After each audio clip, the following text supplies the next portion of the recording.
बच्चों, गंगा ब्रह्मपुत्र बेसिन और अमेजन नदी बेसिन के बारे में हमने आपके साथ चर्चा की।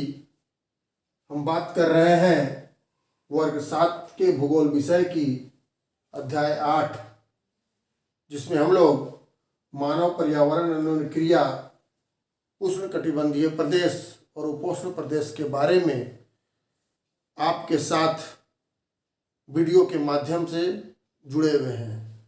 आइए अब हम इस पाठ के अंत में दिए गए प्रश्न और अभ्यास के बारे में कुछ चर्चा आपके साथ करेंगे।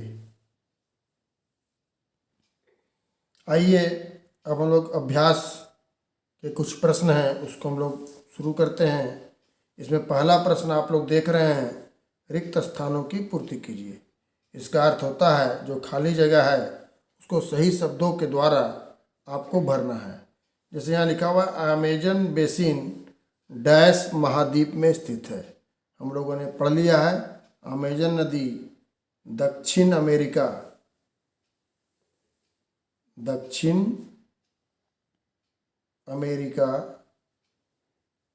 महाद्वीप में स्थित है, तो यहाँ हम लोग दक्षिण अमेरिका भर देंगे। दूसरा है पटना डैश नदी के तट पर स्थित शहर है। जैसा कि हमने आपको बतलाया, पटना गंगा नदी के तट पर स्थित एक शहर है, तो यहाँ गंगा लिखेंगे। तीसरा सवाल है गंगा ब्रह्मपुत्र बेसिन की प्रमुख फसल, तो यहाँ की प्रमुख फसल धान है, तो यहाँ पर हम लोग धान लिखेंगे। चौथा प्रश्न है एक सींग वाला गैंडा पाया जाता है, कहाँ पाया जाता है? एक सींग वाला गैंडा असम में पाया जाता है।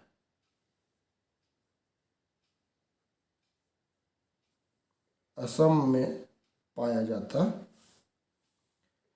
पांचवा सवाल है कलकत्ता डैश नदी के तट पर स्थित है, तो हम लोग को मालूम है कलकत्ता जो है वो हुगली नदी के तट पर स्थित है। हुगली नदी के तट पर, तो यहाँ पर हम लोग हुगली लिखेंगे। अब ये पहला सवाल हम लोग का समाप्त हुआ। दूसरा है सही उत्तर के आगे सही, ये टिक मार्क है, इसका चिन्ह हम लोग को लगाना है। इसमें पहला है टूकन क्या है? जैसा कि हमने पढ़ा था, टूकन जो है वो अमेजन बेसिन में एक पक्षी का नाम है, इसमें पक्षी में हम लोग टिक लगाएंगे। दूसरा है अमेजन बेसिन में घने वन को क्या कहते हैं?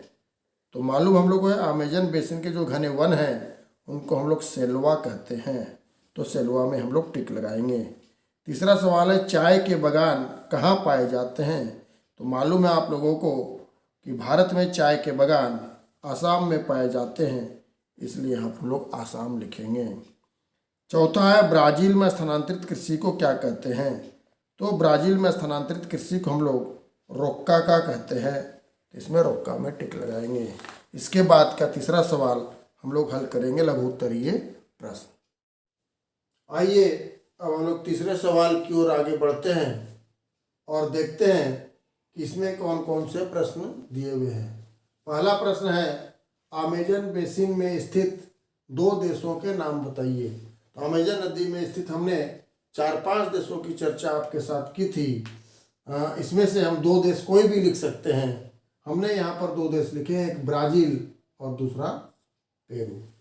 2 देश, आप दूसरे भी कोई दो देश लिख सकते हैं, लेकिन ब्राज़ील इसका प्रमुख देश है। दूसरा सवाल है वर्षा वन प्रदेश कहाँ पाए जाते हैं? तो वर्षा वन प्रदेश हमने पढ़ा विषुवतीय प्रदेश में पाए जाते हैं, या विषुवत रेखा के आसपास भी हम लोग लिख सकते हैं, विषुवत रेखा के आसपास में पाए जाते हैं। ब्रह्मपुत्र, तीसरा सवाल है ब्रह्मपुत्र की 2 सहायक नदियों के नाम बताइए। मैंने ब्रह्मपुत्र की 3 सहायक नदियों के बारे में आपसे बात की, दिबांग और लोहित। तो हम कोई भी 2 लिखेंगे क्योंकि यहाँ पर 2 ही पूछा जा रहा है, तो हम लोग 2 लिखेंगे। दिहांग और लोहित हमने लिखा है, आप दिहांग और दिबांग भी लिख सकते हैं, दिबांग और लोहित भी लिख सकते हैं। चौथा सवाल है गंगा डेल्टा में पाए जाने वाले 2 वृक्षों के नाम बतलाइए। गंगा डेल्टा में 2 वृक्ष पाए जाते हैं, मैंग्रोव, और हम लोग एक और वृक्ष का नाम लिखते हैं पांस। मैंग्रोव को सुंदरी भी कहा जाता है और बांस के झुरमुट भी वहाँ पर बहुतायत में मिलते हैं। और अंतिम सवाल है, गंगा ब्रह्मपुत्र बेसिन में स्थित 4 प्रमुख पर्यटन स्थलों के नाम लिखें। तो 4 प्रमुख पर्यटन स्थल गंगा ब्रह्मपुत्र बेसिन के हमने लिखे हैं, पटना, लखनऊ, आगरा और काजीरंगा। आप और भी कई दूसरे पर्यटन स्थलों के नाम लिख सकते हैं। तो इस प्रकार हमने इस पाठ में जो प्रमुख प्रश्न दिए हुए हैं उसके बारे में हमने चर्चा की। इसके अलावा भी कुछ प्रश्न और दिए हुए हैं, उसको आप लोग स्वयं से पाठ को पढ़कर अपने से बनाइए और अगर आपको नहीं समझ में आए तो अपने शिक्षकों के साथ उसकी चर्चा कीजिए और अपने शिक्षकों की मदद लीजिए। थैंक यू, धन्यवाद। अगले वीडियो में हम अगले चैप्टर और अगले नई कहानी के साथ आपके साथ जुड़ेंगे।